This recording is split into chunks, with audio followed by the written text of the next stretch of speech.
gentle way. So they put the body like this, the brother put the body like this, and he start again pressing the body slowly. The body automatically became straight. The body was on the let's say there was something that the body was there. The body becomes straight. And he looked at him and he says, I'm hungry.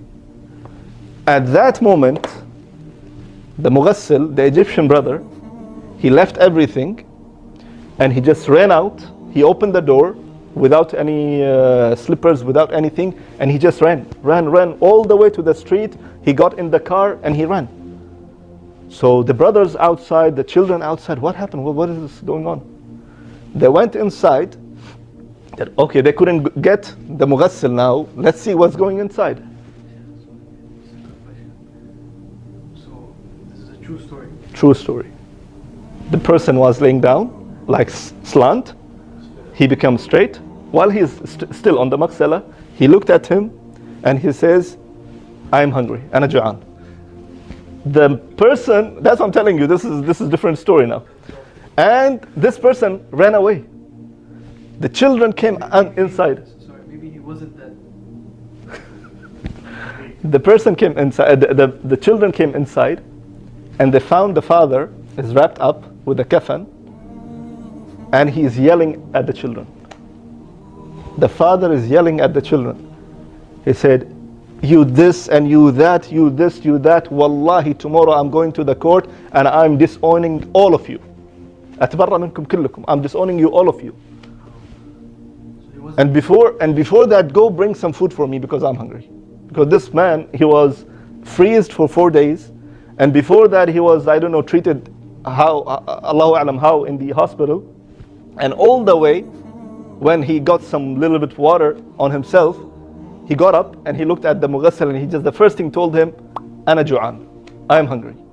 And the Mughassil ran away, and of course this was written in the newspaper of Saudi Arabia, by the way. It was written everywhere. The doctor was fired, and it was a big chaos going on that, who said about this person that he's dead. Something happened to him, he just fell unconscious, they took him to the hospital, he's dead. He's not. But subhanAllah, look, Allah gave him life, that subhanAllah, after being 4 days in the freezer, Allah subhanahu wa ta'ala, made him still, to make it. And he swore, he said, I will disown you. You didn't even wait until I proper die, so you can take my property, you can take my money. You're so in a hurry that, you just want me to get buried. So you take my money and you take my property. So this was the real story, but the story didn't finish here. Now, they said, let's go and check with the doctor. They checked with the doctor said, Wallahi, I can see that he's dead. He says, how he's dead? He's a living person.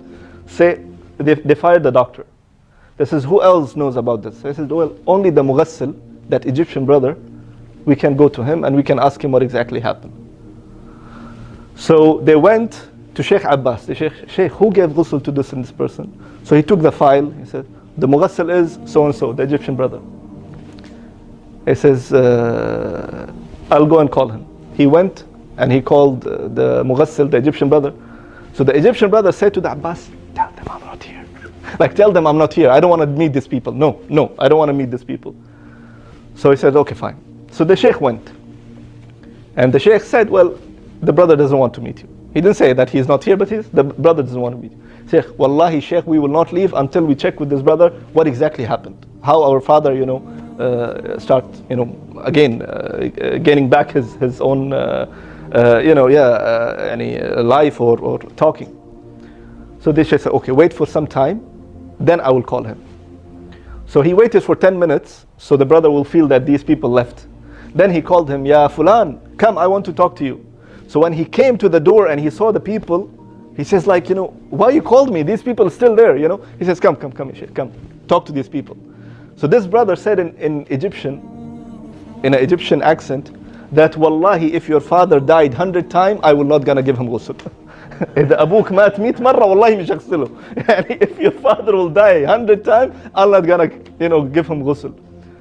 I'm not going to talk to you. I'm not going to talk to, whatsoever. And literally this brother, within a week, as I said, this Egyptian brother, he resigned and he left because he couldn't take this imagine this situation, yani.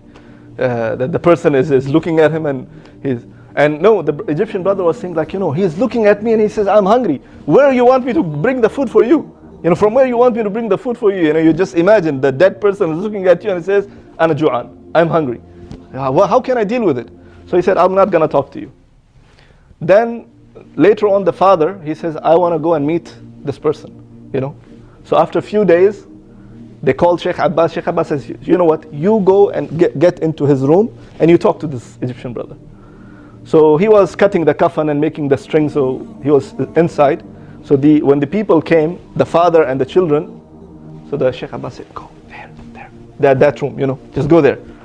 So the brother went inside. Now this is the one who was dead, right? He went at the back and he says, Salaam alaikum. And he looked at him and he says, you again? You don't die or what? Like, you still want to eat me? You're still hungry? So the brother says, see, I'm just coming here to know what exactly happened. He says, nothing happened. I was giving you ghusl and you just came back to your senses and you start talking to me. So this is one of the stories that Sheikh Abbas said that this is one time only happened with us, that when we gave ghusl to a dead person, we was thinking he's a dead person, he was alive and he was hungry because he was 4 days kept into the fridge. So that's the story, and subhanallah. But imagine, beside the thing and the funny thing that in the story, imagine a person is in the fridge for 4 days, or the freezer for 4 days. Subhanallah, how that is possible, and how a person can still succeed that period. Subhanallah, it's from Allah subhanahu wa ta'ala. And of course, as I said, this is from Sheikh. The Sheikh is mentioned. The Mughassal is still Sheikh Abbas, rahimahullah, he's dead, but the Mughassal, the Egyptian Mughassal, he's alive and he's still there. So this is the story that I just took it from him. And I said, let me just tell you, the brothers, tell you. And may Allah subhanahu wa ta'ala make it easy for all of us. ما حراك بها